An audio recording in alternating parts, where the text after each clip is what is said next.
Good evening, everyone. I'm Elizabeth Vargas. We start tonight with breaking news in Jamaica, where the worst hurricane in the country's history is still ripping a path of destruction across the island tonight. The ferocious Hurricane Melissa has been pummeling the country for hours with catastrophic winds and rain.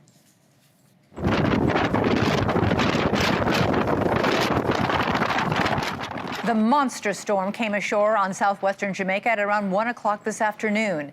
It hit as a brutal Category 5 with winds at 185 miles an hour. There is no Category 6.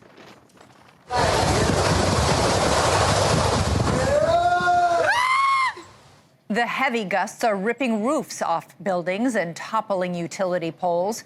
Jamaican authorities say nearly a third of the country is now without power. Heavy rains are swamping bridges and roads. Jamaican officials also warn that crocodiles are a threat. The flooding is sending the dangerous reptiles out and into waterlogged roadways and yards. Jamaica's prime minister has declared the entire country a disaster area, even though, with limited communication across the island, they are only just beginning to assess the damage. It could take weeks to fully determine the extent of the destruction. Meanwhile, Hurricane Melissa is marching on, heading north over the Caribbean, aiming straight for Cuba. The winds have eased a tiny bit, if you can even call it that, making Melissa a Category 4 storm now, with winds clocked at 150 miles an hour.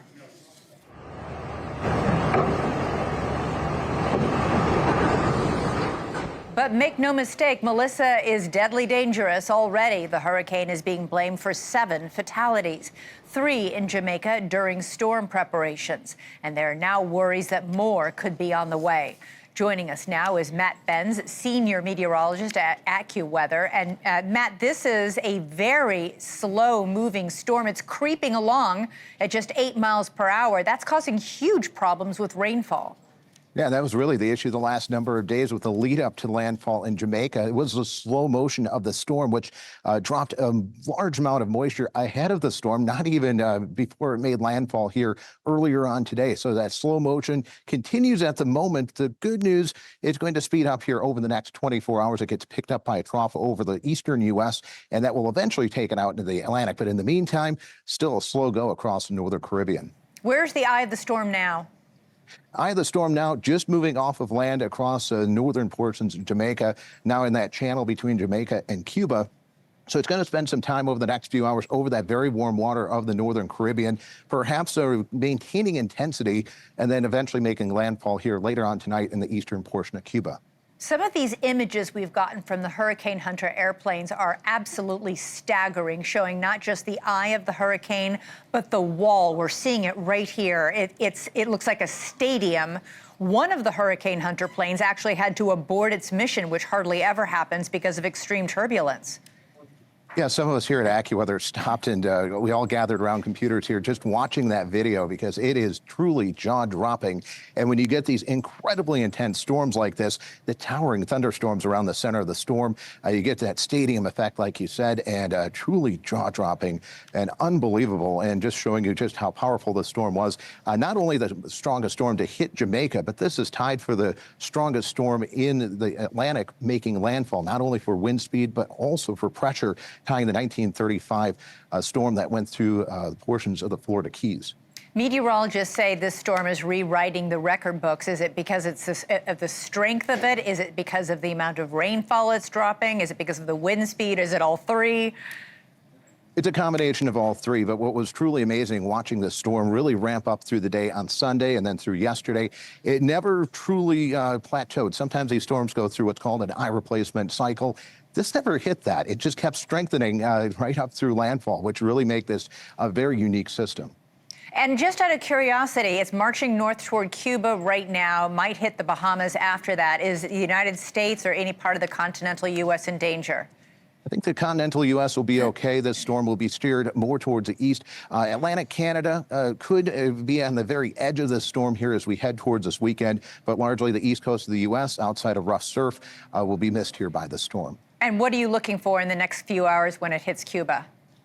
Well, it's going to be impacting Cuba during the overnight. So unlike Jamaica, where it hit during the day, it's going to be more dangerous just because you'll see, you won't be able to see the flying debris or what is coming down outside. So we're going to look at the winds increasing across eastern Cuba. Of course, the rainfall increasing as well. And that storm surge will be surging as well over the next few hours. How high is storm surge? We're looking at storm surge right here at around 6 to 10 to 10 to 15 feet on the south central, southeastern coast of Cuba. That's a lot of storm surge. Wow, very high. Yeah. All right, Matt Benz, thank you so much from AccuWeather. Coming up for us, we're going to switch gears. There were more U.S. drug strikes in the Pacific. Is the United States in an undeclared war with Venezuela? We've got a live report from the White House coming up next. And later, 7 million Americans are currently living with dementia. Bruce Willis may be one of the most famous, but his suffering is very common. I spoke to his wife to see how he's doing. You'll hear her message of hope later. Election day across America, and nobody covers politics with fairness and respect for all Americans like NewsNation. Crucial races for governor. The heated race for mayor in New York. A controversial proposal in California. Tuesday, November 4th, starting at 7/6 Central. NewsNation. News for all Americans. South of Jamaica, off the coast of South America, a different kind of storm is brewing. The Pentagon says it carried out strikes on 4 alleged drug boats today, killing 14 people and leaving 1 survivor. This is by far the largest escalation of President Trump's 2-month-long campaign to destroy the drug trade that he says is being fueled by Venezuela. Joining us now is NewsNation White House correspondent Kelly Meyer. What do we know, Kelly, about these strikes? This was a dramatic step up here. Yeah, absolutely, Elizabeth. That was 3 strikes against 4 vessels, killing 14. And we know that this is the first known strike we're hearing about this week, but these strikes are happening almost daily at this point, Elizabeth. And it comes because there's an unusually large presence of U.S. military ships in the Caribbean, the fleet of ships there. We talked about the USS Navy destroyer docking in Trinidad and Tobago over the weekend. We know a defense official telling me today that the USS Ford, the world's largest aircraft carrier group, still making its way from the Mediterranean to the region after being reassigned there late last week. And it comes as also President Trump was praising U.S. military might as he stopped on the USS George Washington in Japan today, and he vowed that his war, as he calls it, on the cartels will continue. With the help of our war fighters, we're decimating the savage drug cartels that poison our people. We're finally waging war on the cartels. We're waging war like they'd never seen before. And we're going to win that battle. We're winning it already. And Elizabeth, the lone survivor from these most recent strikes taken to Mexico, that country's leader has publicly condemned the president's moves. She said, quote, "We want all international treaties to be complied with, and we don't agree with these attacks as they are occurring." Now, President Trump has said he would brief members of Congress if he were to go forward with possible land strikes, though he has said he doesn't see any senators standing in his way. There are several Democrats and some Republicans who have spoken out against the president's moves here, saying that he doesn't have the authority to do this. Elizabeth. Yeah, several Republican and Democratic senators have said that they question even the legality of these attacks, since we are not in the middle of a declared war, and Congress would be the one to declare war. Do we have any idea whether or not, given these 3 most recent attacks, with the aircraft carrier on its way to the region, whether any more senators are calling for testimony from any members of the administration or for intelligence briefings by the administration? Because so far the administration has not shown any intelligence as to what's on that boat or who's on that boat. Exactly. And every time you hear the administration share there's an update, or there's a new strike, they say they have the intelligence. And that's what we hear every time we ask an administration official about this here at the White House, that they say it's the intelligence they're seeing. But we haven't seen really evidence of that just yet. We have heard that there's more Republicans calling for that, even those that normally stand by the president. Republican Senator Rand Paul has been probably the most vocal of those senators, saying that he wants to see more more evidence, but we don't know exactly when they may be briefed, if the president will go up there himself and hear their concerns. But as far as we know, these strikes are continuing and they are only getting more frequent. Elizabeth.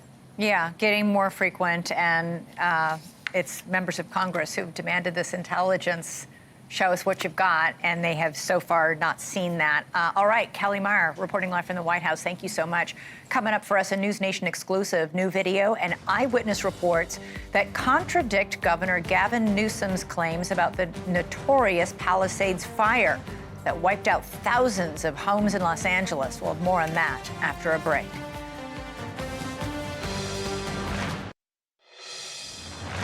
When the most destructive fires in Los Angeles history devastated thousands of homes earlier this year, the big question was, how could this happen? Such infernos belong exclusively, it was thought, to an age before modern land management and fire prevention, not our safety-conscious 21st century, right? Well, tonight we're bringing you new information that not only explains perhaps how the disaster grew to such historic proportions, but also who might be responsible for letting it happen. NewsNation's Rich McHugh joins us now from Southern California. Rich, what have you discovered? Hi, Elizabeth. Well, it's pretty shocking. We've obtained video which shows embers smoldering for days before the ignition of the Palisades fire. Not only that, we have new reporting which shows that people were sounding the alarm about the smoke and even called 911, and nobody did anything about it.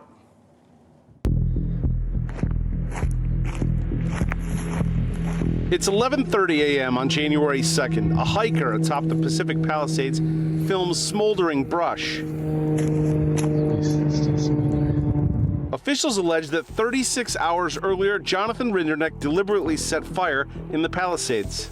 Fire teams responded and put out what was called the Lockman Fire. 6 days later, on January 7th, the fire reignited and would become the Palisades Fire, the worst in LA's history, taking 12 lives and over 6,800 structures. On October 7th, the feds claimed that after the original fire was declared fully contained, neither firefighters nor the public could see smoldering embers. The fire was a holdover fire, meaning it was deeply seated in dense vegetation and roots and continued to burn undetected until catastrophic weather ensued, resulting in the Palisades fire. But this new video shows the fire still smoldering, not a hose or fire crew in sight. When we heard the federal officials announce that the Lockman fire embers continue to burn undetected, we knew that that wasn't accurate, and several people contacted us and said, we have video of smoldering embers in the ground and the burn scar of the Lockman fire. And as with the reports we received prior to that, we looked at the video, and sure enough, you can see smoke coming out of the ground. It's my understanding that not only did your clients go up there and see smoke coming out of the ground, they called 911. And ultimately, we know that no one was dispatched to the area to investigate in response to those 911 calls. To be clear, you're not pointing the finger at LA Fire Department, LA County Fire Department. You're saying this lies squarely on the state. That's right. Because the fire rekindled on state land, and because the state had an obligation to go out and inspect its property to make sure there were no dangerous conditions, like smoldering embers, after the Lockman fire, after reports of smoke coming out of the ground, and in the face of a red flag high wind warning, the buck stops with the state. It's the state's obligation to inspect its own land. Michael Castillo, former battalion chief and 40-year veteran of the Los Angeles Fire Department, agrees. Well, the ultimate responsibility would lie with whoever owns that property. Ultimately, that would be, in this case, the state.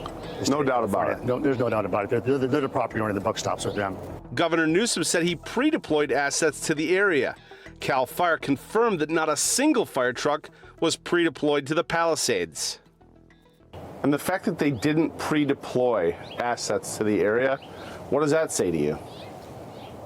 There is a breakdown in the command structure at the highest levels of the state of California. Governor Newsom's office pushing back on this, saying this lawsuit against the state is baseless, that it was not the responsibility to monitor or combat this fire. Ultimately, the state's position is that this fire, the Palisades fire, did not begin on state land, which runs contrary to what the ATF final report reported in their report, which said, yes, it did begin on state land, and therefore it is the state of California's responsibility. Elizabeth? But, Rich, I'm curious, if somebody calls 911 and says, I see smoke coming up, does the 911 operator say, oh, sorry, I'm a county 911 operator, I'm not going to send anybody? You got to call the state? I don't understand why this jurisdiction thing means nobody went out there to put out those embers. What we were told is that they called, they said, do you see fire? They said, we see smoke. And until we have the calls, we asked for the calls, but until we have the calls, we don't know. But it sounds like they said we're not deploying anybody until we see fire, Elizabeth. Okay, but that's the 911 operator. When this lawsuit and the lawyer is criticizing the state for not putting out the fire, the state with state firefighters? Well, state firefighters, Gavin Newsom has said they pre-deployed state firefighters to Southern California into the area. But CAL FIRE, which is state firefighters, told me none of them were pre-deployed to the Palisades, and that would have made the difference right there. Yeah. Well, we will obviously see as this plays out in court, but that is, that video of that smoke coming up out of the ground is pretty stunning. And then obviously we had this rare event with Key piece of evidence. Yeah, with these massive, massive winds that sparked those embers and spread that fire. Rich McHugh, thanks so much. Reporting live from Southern California. Coming up for us, you can't care for your loved ones unless you take care of yourself. Those are the words of Bruce Willis's wife turned primary caregiver as her husband, one of the most well-known and beloved actors of our time, battles frontotemporal dementia. I spoke with her about Bruce's health and why she says FTD is one of the best things to happen to their family. And don't forget, you can download our NewsNation app for the latest news on the top stories of the night.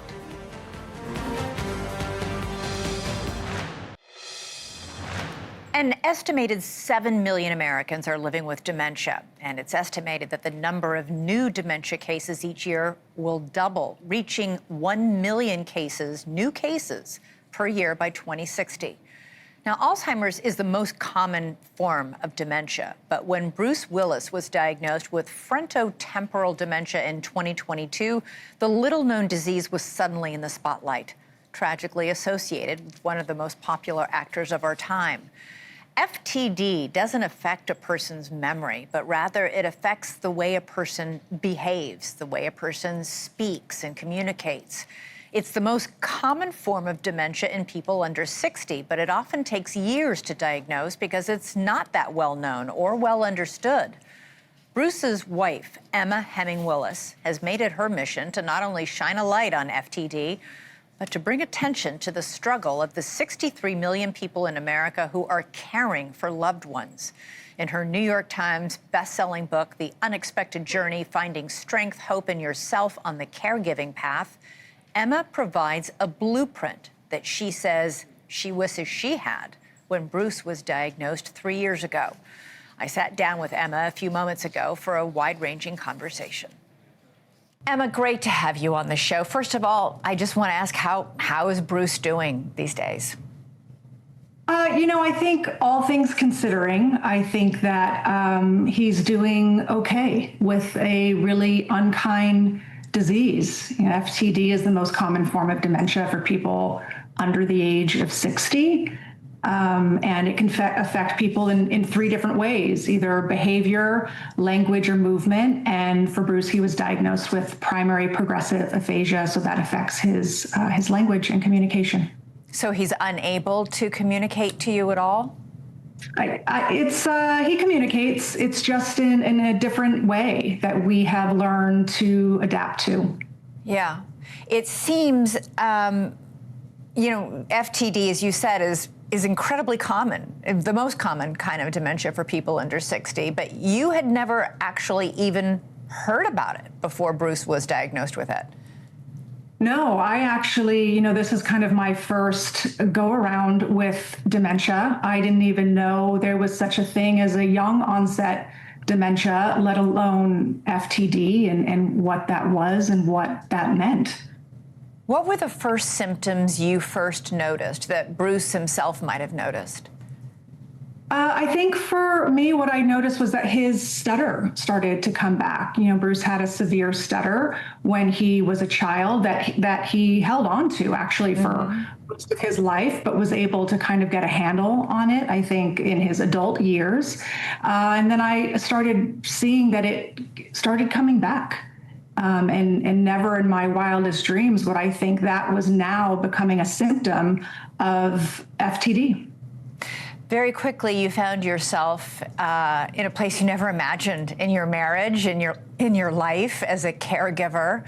There are more than 60 million people doing what you're doing right now, and it is not easy. In fact, it's so difficult. A neurologist told you that caregivers often die before the people they're caring for, that mortality rates are 63% higher.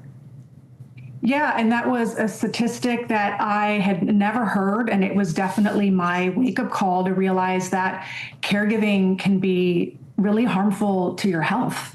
And I didn't know that, and I was grateful yet alarmed that his neurologist shared that with me.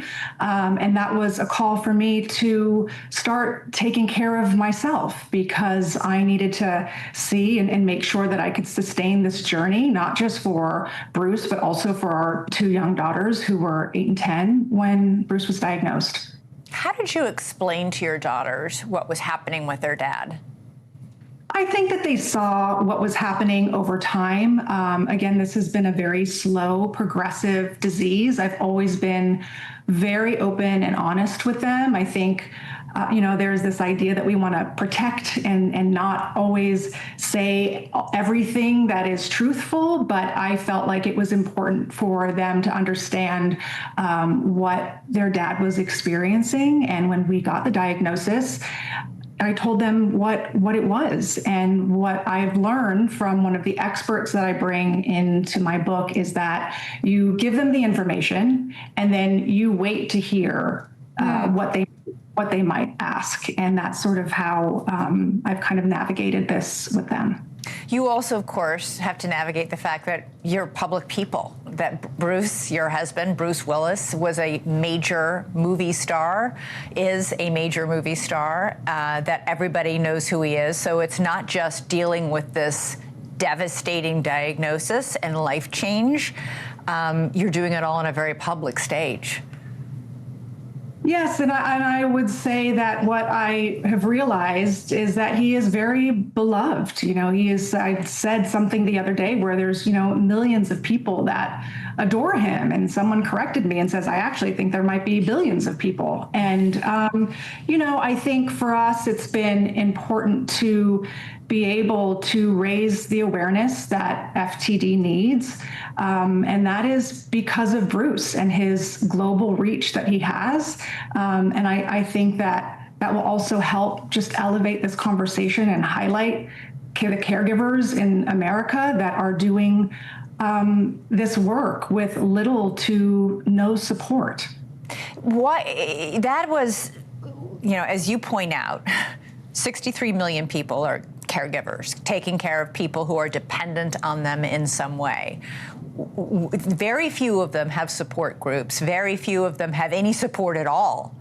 How did you struggle before you finally got that talking to by the neurologist who said you need to take care of yourself? This is serious stuff, what is on your plate now, and if you don't take care of yourself, you won't live long enough to be able to help.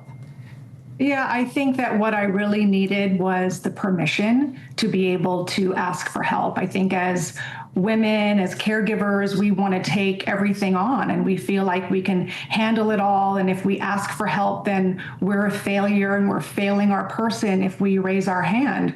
But what I've realized is that caregiving is not a solo mission, and this narrative needs to be changed around it, that we cannot sustain this journey if we aren't looking after ourselves and being able to bring in the help and the support that we need. And that can be formal caregiving or family and friends. And what I've learned from all the experts and specialists that I was able to bring into my book is that what they said was that caregivers wait too long to ask for help. And by the time they do, that eco care system that they have put into place has completely fallen apart. So we need to learn how to bring in family and friends to be able to support us. You faced a lot of criticism when you revealed that Bruce is now living in a separate house, but you say it was actually one of the hardest decisions you ever had to make. And you also said that this is something you believe that Bruce would want. What do you mean by that? Well, I think that it's the hardest decision for anyone to have to make. I mean, that didn't come lightly, but I think these are hard decisions that we have to make as caregivers. And we have young children in our house, and I needed to make the best and safest decision for my husband as well as our children. And I know that Bruce wouldn't want our children's lives to be clouded by his diagnosis. And I wanted other caregivers to feel seen about this idea of that if it comes time to place their loved one in a care facility, I mean, this is a different scenario for us. This is our second house. That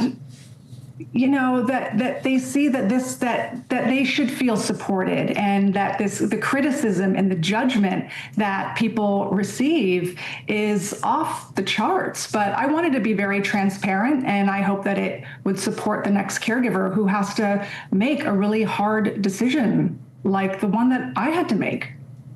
I was very struck by something that you wrote. You said, quote, "Becoming Bruce's care partner has been one of the most rewarding and transformative experiences of my life. It has changed me on a cellular level."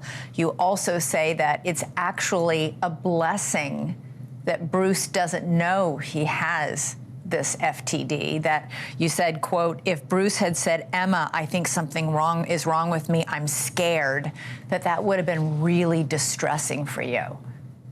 Yeah, I mean, this is a neurological condition, and it's called anosognosia, which is where the person doesn't realize that they are experiencing a decline in their health. So it's not denial. This is just a part of the disease. So it's a blessing and the curse. But I am grateful. I am grateful that Bruce never tapped into the idea that he had FTD. Yeah. Does he remembers and recognizes you, his daughters, his children? Yeah, I mean, I think that's the common misconception about dementia as a whole. So I think when people hear dementia, they automatically think that the person doesn't remember you. But FTD isn't Alzheimer's, and FTD, affects the front part of our lobe and our temporal lobe. Mm-hmm. And that is where you hold behavior and language and communication. So Bruce doesn't have Alzheimer's, so he does know who we are. He remembers you. He just can't speak the words that he would probably very much love to speak to you. He doesn't need to. I think that's the beauty, is that we don't need words. We don't need words. We have a very deep connection, and we have learned to sort of meet him where he's at and just be supportive and be able to just love him. Emma Heming Willis, more and more people will be walking the path that you are currently walking. Thank you for guiding the way and giving people insight and permission to ask for help along what is a difficult path sometimes. Thank you so much. Thanks for having me, Elizabeth. Thank you so much. And Emma's book, The Unexpected Journey, is on bookshelves now. It's a good read for anybody who needs to take care of somebody they love. All right, coming up, we're going to go back to our top story. Hurricane Melissa makes landfall in Jamaica with powerful winds and heavy rains. We've got an update as it heads toward Cuba next. All right, we continue to track Hurricane Melissa as it pummels Jamaica and takes aim at Cuba, where it will hit overnight tonight. The monster storm came ashore on the southwestern shores of Jamaica at around 1 o'clock this afternoon, and it hit as a brutal Category 5 hurricane with winds clocked at 185 miles per hour. Jamaican authorities say nearly a third of the country is without power tonight. The Prime Minister has declared the entire country a disaster area. It could take weeks to fully determine the extent of the destruction there.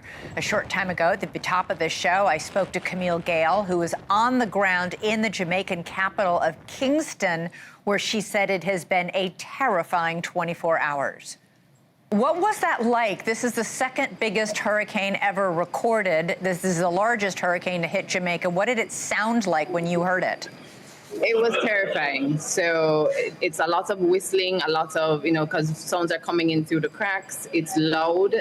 The windows are shaking, and we're in Kingston, so we are further away from where it actually made landfall. So I can't imagine what happened on the western side of the island, because if it's affecting Kingston in this way, it was terrifying. We have already seen the Disaster Preparedness Office sending out calls for help. So even in the preparing for the storm, the shelves were cleared out. We weren't able to get as much as we would have hoped to have gotten when we were even preparing for a small team of 30 people here. So I would say on the outside, once the storm has cleared, we'll have a better sense of it, but we need help. All right, that does it for us tonight. I'm Elizabeth Vargas. Now it's time for Cuomo. Thank you for watching. Subscribe below and download our NewsNation app right now on your phone, and you will get fact-based, unbiased news for all Americans.